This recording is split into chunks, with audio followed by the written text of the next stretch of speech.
बस भी करिए माँ जी, और कितनी बार कहेंगी आप? सुबह से 10 बार कह चुकी हैं, लगता है इन्हीं की दुआओं से हमारा और हमारे बच्चों का खर्चा चलता है।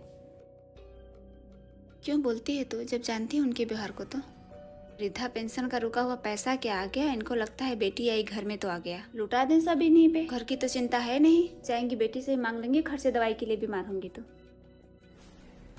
क्या अपने भी पैसे अपनी बेटी को देने के लिए बहू से इजाजत लेनी पड़ेगी? तो देना क्यों चाहती है? मेरे मन को संतुष्टि नहीं मिलती सब गिरस्ती तो बेटा ही लिया है, बस अपने पास के मिले हुए पैसे ही ना तुझे देती हूँ।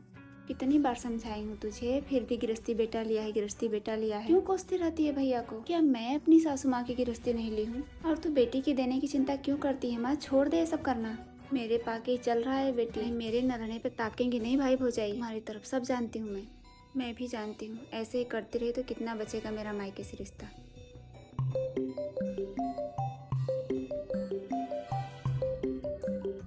प्रणाम माँ। क्या करूँगी माँ, काम कर रही हूँ।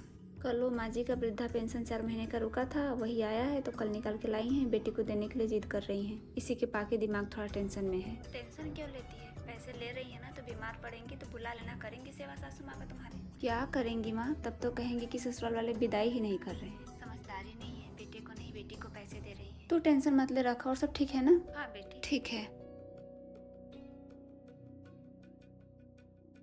ले पकड़, तू पूरे 10,000 है। क्यों दे रही है माँ? ले पकड़, बोल रही हूँ ना। जा रख दे हिफाजत से।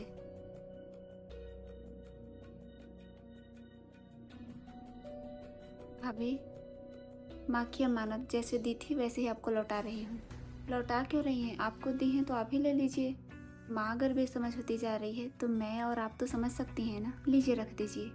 मैं उनके पैसे नहीं रखूंगी, अपने लिए थोड़ी ना मांग रही थी। उन्हीं को दे दीजिए, जो इच्छाओं का खाएंगी पहनेंगी अपना। अगर लौटाने से ले लेती ना माँ, तो मैं कब का लौटा दी होती। मैं जानती हूँ माँ की जिम्मेदारी आपके ऊपर है। आप रख लीजिए पैसे, जो इच्छा हो माँ को पहनाइएगा खिलाइएगा। ठीक है, आप हमारी जिम्मेदारी समझ रही हैं तो हम अब से अपनी जिम्मेदारी समझेंगे। कभी किसी चीज़ की कमी नहीं होगी मायके से। आप माँ जी से अलग हैं। थैंक यू भाभी। लीजिए, ये है मेरा असली हक।